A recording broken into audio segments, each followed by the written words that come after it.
Hello students, welcome in your class 6th of SST. Take out your SST book, open lesson number 2 of history. We have done some part of this chapter in previous video. Yes, today we will read about art of Paleolithic age of man. ठीक है, earliest man की जो Palaeolithic as था उसमें उसके art की क्या conditions रही. Fire increase the periods of activities of the early man as it provided light. Fire से अर्ली मैन की एक्टिविटीज़ जो है वो इंक्रीज़ हो गई और सबसे बड़ी एक्टिविटी क्या थी कि लाइट उससे प्रोवाइड होती थी. ठीक है, it was during this time, इस टाइमिंग में that early man began to paint scenes hunting of wild animals on the walls of caves. Caves की वॉल्स पर अर्ली मैन ने हंटिंग कैसे करता था वाइल्ड एनिमल्स का, और वाइल्ड एनिमल्स कैसे दिखाई देते थे उनकी पेंटिंग्स करना उसने उस पर स्टार्ट कर दिया था. Such cave paintings have been found in different parts of the world. इस तरह की पेंटिंग्स वर्ल्ड के अलग अलग पार्ट्स में देखी गई है. The early man use charcoal to do wall painting. Wall painting करने के लिए अर्ली मैन चारकोल का यूज़ करता था. मैनी ऑफ सच पेंटिंग्स, उनमें से कुछ पेंटिंग्स सर्वाइव टिल टुडे, आज तक भी वो देखी गई हैं. Give you us a glimpse of the light of led by the early man. Early man की उसमें छवि दिखाई देती है. Rock painting show early man's artist development. Rock paintings जो है उससे अर्ली मैन के आर्ट के डेवलपमेंट के बारे में पता चलता है. First outline drawing were made. पहले स्टार्टिंग में आउटलाइन ड्राइंग्स उसने बनाई. Slowly he learn to fill in the form made, और फिर बाद में उसको फॉर्म में चेंज करते हुए उसका डेवलपमेंट उसमें देखा गया. पेंटिंग के थ्रू उसने कैसे उसको फॉर्मिंग में चेंज किया, शेप्स कैसे बनाई. It seems that the early man use art of painting to communicate his feeling emotion as he had not had developed writing और स्क्रिप्ट. यस, इन पेंटिंग्स से पता चलता है, इस पेंटिंग्स से के थ्रू वो अपनी जो फीलिंग्स है, अपने इमोशंस को उसमें एक्सप्रेस करता है. और इतना पता चलता है कि तब तक उसने कोई भी स्क्रिप्ट जो है, लिखने की जो शैली, लिखने की जो स्क्रिप्ट है, तब तक उसने डेवलप नहीं की थी. In India cave painting of the paleolithic age. India में इस एज की पेंटिंग के एविडेंसेस देखने को मिले हैं. केव्स ऑफ भीमबेटका की गुफाओं में, जो कि मध्य प्रदेश में है. The cave paintings found in place called Lascaux in France. जहाँ पे इस तरह के एविडेंसेस देखने को मिले हैं फ्रांस में, उसे कहा गया है लेक्सकोक्स. और स्पेन में जहाँ ऐसे एविडेंस देखे गए हैं उसे कहा गया है Altamira. In this period belonging to this period are world famous. ये वर्ल्ड फेमस है. यूनेस्को ने world heritage, Bhimbetka cave paintings जो हैं, यूनेस्को ने इसे वर्ल्ड हेरिटेज साइट 2003 डिक्लेयर किया. Yes, palaeolithic settlement. पैलियोलिथिक जो लोग थे, अर्ली मैन जो है वो धीरे धीरे सेटलमेंट होने लगे. तो वो कहाँ रहते थे पहले? देखो, most of the paleolithic settlement have been found near the sources of water. उनकी जो सेटलमेंट्स जो हैं, अर्ली मैन ने जब रहना स्टार्ट किया एक पर्टिकुलर प्लेस पे, तो वो ऐसी जगह पर देखे गए जहाँ पर पानी सबसे पास में हो, वाटर की जो सोर्सेज हो वो उसके पास में. इधर नियर रिवर और लेक्स के पास में. दो some sites have been found in the areas where the good quality of stones. और कुछ एरियाज वहाँ पे भी देखे गए जहाँ पर स्टोन की अच्छी वैरायटी देखी गई. दिस साइट्स वर, और ऐसे साइट्स को जहाँ पर स्टोन्स देखे गए ना, early man tools from stone were called factory site. जहाँ पर वो बैठकर वो स्टोन से अपने टूल्स बनाया करता था, उसे फैक्ट्री साइट कहा गया. अर्ली मैन का फैक्ट्री साइट कहा गया उसे.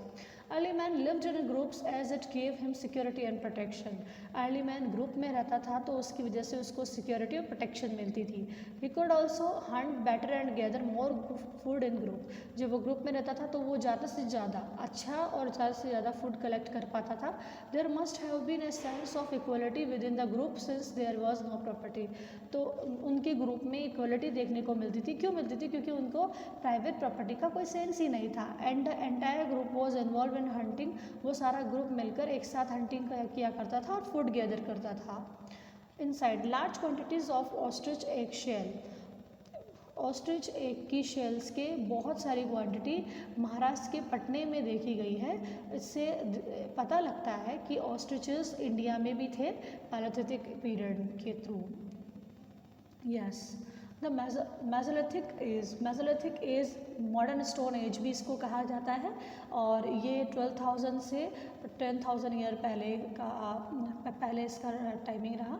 The world have become relatively warm place, world जो है इस टाइमिंग में काफ़ी वार्म होता जा रहा था। कैसे, आपको मैंने बताया था कि जो पैलेथोलिक एज है उसमें जो कंडीशन थी अर्थ की, अर्थ ऑलमोस्ट आइस से कवर्ड थी, लेकिन और मेसोलिथिक एज यानी मिडिल स्टोन एज में अर्थ की कंडीशन ऐसे दिखाई दी कि वो धीरे धीरे वार्म होती जा रही थी, गर्म होती जा रही थी और गर्म होने की वजह से ग्रासलैंड्स डेवलप्ड हुई कई एरियाज़ में और एनिमल्स जो कि ग्रास में सर्वाइव कर सकते हैं वो भी डेवलप हुए। कौन कौन से? डियर, गॉड, शिप और कैटल्स, है ना, उनकी जो है नंबरिंग बढ़ती गई। In India microliths have been found in Chota Nagpur, microliths जो है छोटा नागपुर में पाए गए। छोटा नागपुर कहाँ है? झारखंड के रीजन में।